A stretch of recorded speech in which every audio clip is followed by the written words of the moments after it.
मेरे प्रिय छात्रों, मेरा नाम M.K. अंजना मूर्ति है।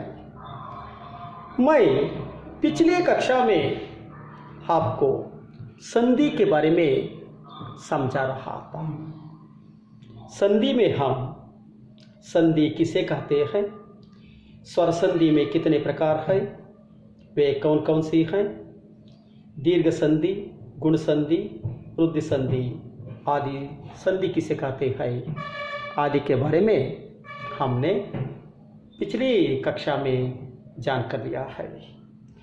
आज हम यण संधि और आयादि संधि के बारे में जान करेंगे। छात्रों, आप सभी को मालूम है कि दीर्घ संधि यह है कि एक ही प्रकार के स्वरों के मिलन से जो विकार होता है उसे दीर्घ संधि कहते हैं। उदाहरण के लिए आ के सामने अ या हा आकर अंत में उसी अक्षर आता है। ई के सामने इ या ई आकर अंत में ई आता है। उ के सामने उ या वो आकर अंत में वही अक्षर आकर जो विकार होता है उसे दीर्घ संधि कहते हैं। गुण संधि आ के सामने इ या ई आकर अंत में ये होता है। गुण संधि का दूसरा नियम है कि उ के सामने क्षमा कीजिए, आ के सामने इ या ई आकर अंत में ए होता है। आ के सामने उ या ऊ आकर अंत में वो आता है। और तीसरा नियम है कि अ या आ के सामने रू आकर अंत में हर होता है, वह गुण संधि होता है। उदाहरण के लिए महा प्लस इंद्र महेंद्र, अरुण प्लस उदय अरुणोदय, सप्त प्लस ऋषि सप्तर्षि, महा प्लस ऋषि महर्षि, इस तरह गुण संधि होता है। और वृद्धि संधि यह है कि वृद्धि संधि दो प्रकारों में होता है। पहला प्रकार है कि आ के बाद ये या हई आकर अंत में हई होता है। उदाहरण के लिए 1 प्लस 1 1, सदा प्लस एव सदैव। और दूसरा नियम यह है कि आ के सामने वो या हऊ आकर अंत में हऊ होता है। उदाहरण के लिए दिव्य प्लस औषध दिव्य औषध, महा प्लस औषध महा औषध, इस तरह वृद्धि संधि होता है। छात्रों, आज हम यण संधि के बारे में जान करेंगे। पहला नियम है कि ई के सामने इ या ई ना आकर, ध्यान से सुनिए छात्रों, ई के सामने इ या ई ना आकर कोई दूसरा स्वर आकर अंत में या होता है, वह गुण यण संधि होता है। फिर एक बार ध्यान से सुनिए, ई के सामने इ या ई ना आकर कोई दूसरा स्वर आकर अंत में या होता है, यह यण संधि का पहला नियम है। उदाहरण के लिए यदि प्लस हपी, यदि यहाँ पर ई है उसके सामने आ आया है, उसका मतलब ई के सामने ई ना आया है, अंत में या होता है। यद्यपि, देखिए यहाँ पर यद्या या आया है। इस तरह यद्यपि ई के सामने ये ना आकर कोई दूसरा स्वर आकर अंत में या होता है। उदाहरण के लिए यदि प्लस अपि, यद्यपि, इति प्लस आदि, इत्यादि, प्रति प्लस उपकार।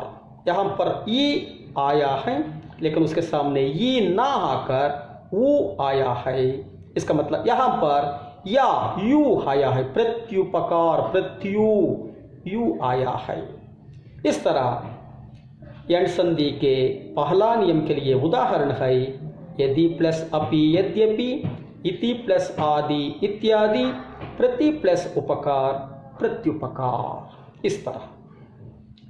और यण संधि का दूसरा नियम है कि यण संधि का दूसरा नियम है कि उ के सामने उ ना आकर, उ के सामने उ या उ प्लस उ ना आकर कोई दूसरा स्वर आकर अंत में वा होता है, वा होता है।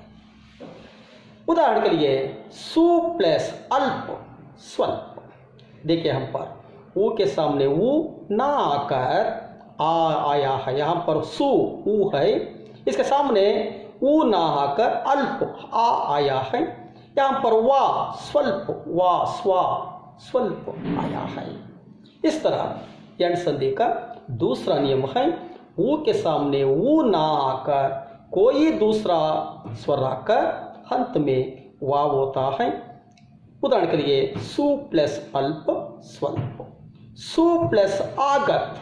देखिए यहाँ पर सु उ आया है, उसके सामने उ ना आकर आया है, स्वागत है। इस तरह स्वागत। इस तरह यण संधि का यह दूसरा नियम है।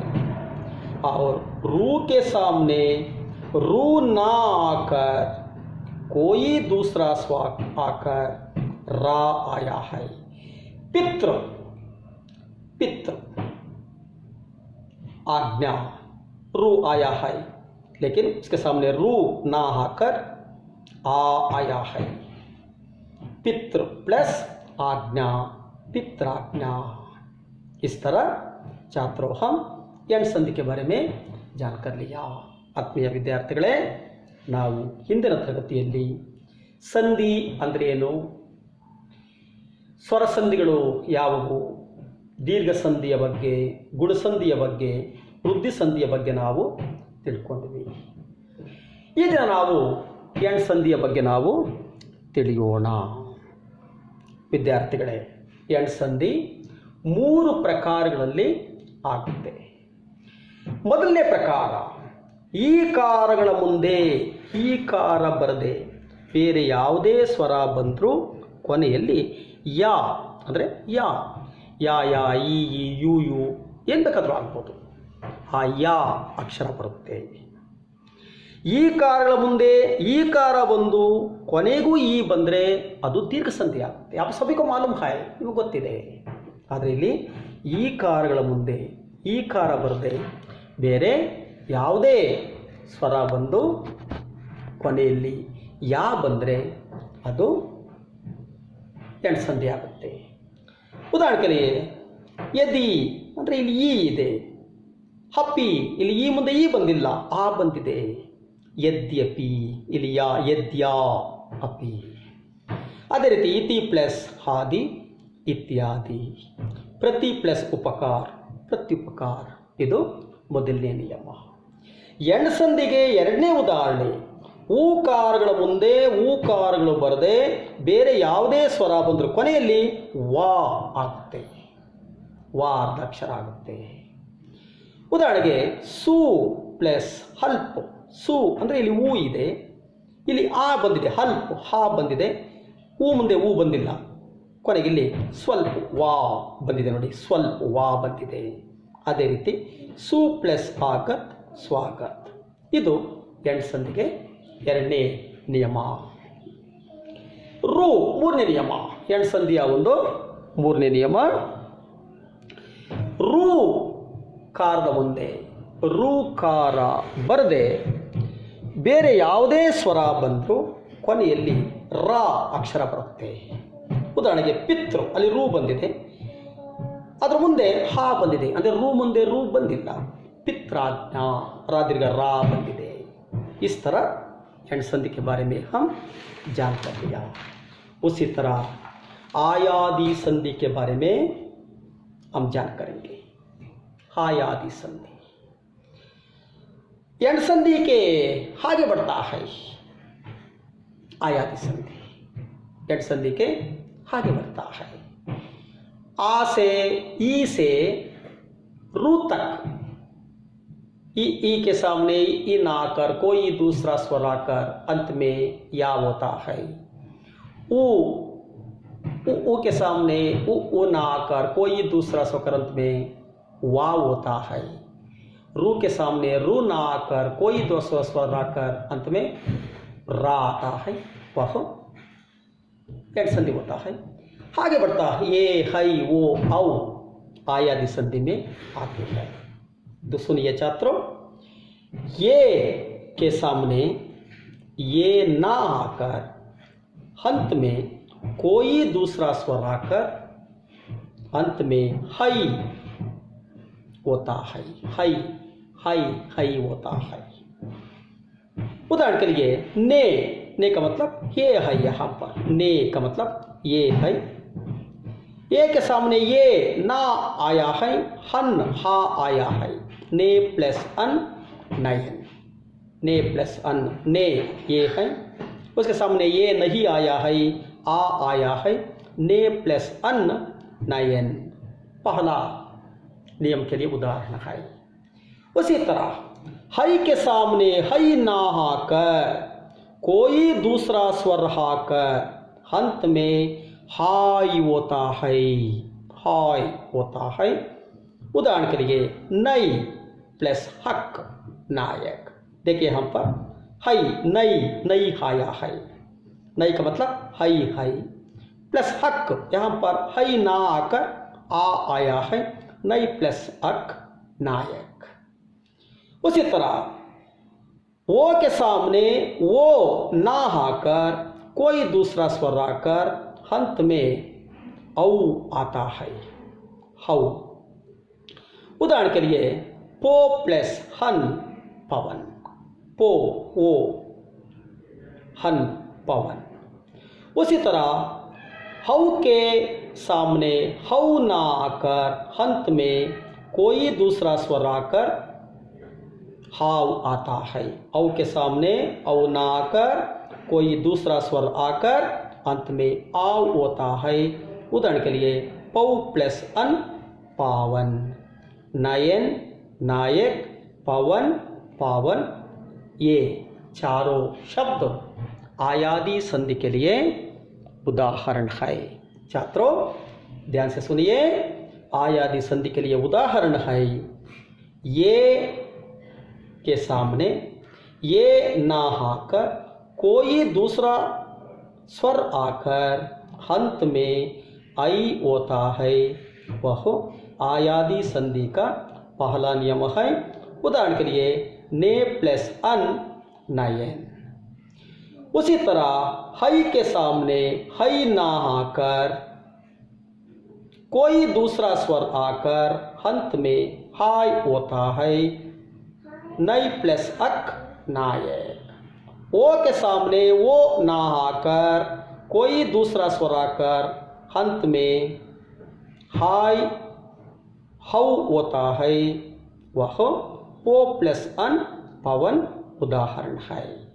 और औ के सामने औ ना आकर कोई दूसरा स्वर आकर अंत में आव आता है.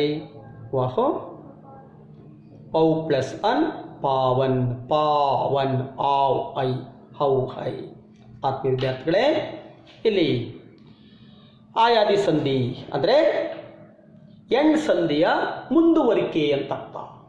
ಈಗ ಎಂಡ್ ಸಂಧಿಯಲ್ಲಿ ಈ ಕಾರಗಳ ಮುಂದೆ ಈ ಕಾರಗಳು ಬರದೆ ಕೊನೆಯಲ್ಲಿ ಬೇರೆ ಯಾವುದೇ ಸ್ವರ ಬಂದರೂ ಏನಾಗುತ್ತೆ? ಯಾ ಬರುತ್ತೆ. ಮೊದಲನೇ ನಿಯಮ. ಎರಡನೇ ನಿಯಮ, ಊಕಾರಗಳ ಮುಂದೆ ಊಕಾರಗಳು ಬರದೆ ಬೇರೆ ಯಾವುದೇ ಸ್ವರ ಬಂದರೂ ಕೊನೆಯಲ್ಲಿ ವಾ ಬರುತ್ತೆ. ರೂಕಾರದ ಮುಂದೆ ರೂಕಾರ ಬರದೆ ಬೇರೆ ಯಾವುದೇ ಸ್ವರ ಬಂದರೂ ಕೊನೆಗೆ ಹರ್ಕಾರ ಬರುತ್ತೆ, ಹರ್ ಬರುತ್ತೆ. ಅದು ಎಂಡ್ ಸಂಧಿ. ಹಾಯಾದಿ ಸಂಧಿಯಲ್ಲಿ ಉಳಿದ ಅಕ್ಷರಗಳು ಎ, ಹೈ, ಓ, ಔ ಏಕಾರಗಳ ಮುಂದೆ ಏಕಾರಗಳು ಬರದೆ ಬೇರೆ ಯಾವುದೇ ಸ್ವರ ಬಂದರೂ ಕೊನೆಯಲ್ಲಿ ಹೈ ಬರುತ್ತೆ. ಹೈ. ಉದಾಹರಣೆಗೆ ನೇ ಪ್ಲಸ್ ಅನ್. ನೇ ಅಂದರೆ ಎ ಇದೆ, ಎ ಮುಂದೆ ಎ ಬಂದಿಲ್ಲ, ಹಾ ಬಂದಿದೆ, ಹನ್, ನಯನ್. ಅದೇ ರೀತಿ ಹೈ ಕಾರಗಳ ಮುಂದೆ ಹೈ ಬರದೆ ಬೇರೆ ಯಾವುದಾದ್ರೂ ಸ್ವರ ಬಂದರೆ ಕೊನೆಯಲ್ಲಿ ಹಾಯ್ ಬರುತ್ತೆ. ನೈ ಪ್ಲಸ್ ಅಕ್, ನಾಯಕ್. ಅದೇ ರೀತಿ ಓ ಕಾರಗಳ ಮುಂದೆ ಓ ಕಾರ ಬರದೆ ಬೇರೆ ಯಾವುದಾದ್ರೂ ಸ್ವರ ಬಂದರೆ ಕೊನೆಯಲ್ಲಿ ಔ ಬರುತ್ತೆ. ಹೌ ಕಾರಗಳ ಮುಂದೆ ಔಕಾರ ಬರದೆ ಬೇರೆ ಯಾವುದೇ ಸ್ವರ ಬಂದರೂ ಕೊನೆಯಲ್ಲಿ ಹಾವು ಬರುತ್ತೆ. ಉದಾಹರಣೆಗೆ ಓ ಪ್ಲಸ್ ಹನ್, ಪವನ್. ಪೌ ಪ್ಲಸ್ ಅನ್, ಪಾವನ್. ಇದು ಆಯಾದಿ ಸಂಧಿ. ಈ ರೀತಿ ನಾವು ಸ್ವರ ಸಂಧಿಗಳ ಬಗ್ಗೆ ಇವತ್ತು ತಿಳ್ಕೊಂಡ್ವಿ. ಸ್ವರ ಸಂಧಿಗಳು पूर्ति आಯಿತು. नेक्स्ट क्लास में हम व्यंजन संधि, विसर्ग संधि के बारे में जान करेंगे. ध्यान से पढ़िए और समझिए. कोई आपको समस्या हो तो ऑनलाइन क्लास में आप पूछिए, क्योंकि व्याकरण एक ही बार समझना है.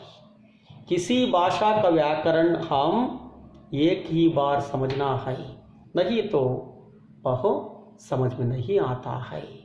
इसलिए मैं जो एक्सप्लेन किया हूँ उसे ध्यान से पढ़िए. 10वीं कक्षा के टेक्स्ट बुक में है संधि के बारे में, उसे पढ़िए. कोई समस्या हो तो आप ऑनलाइन क्लास में पूछिए. आप सभी को विजयदशमी और आयुध पूजा त्योहार की शुभकामनाएं. आपको धन्यवाद.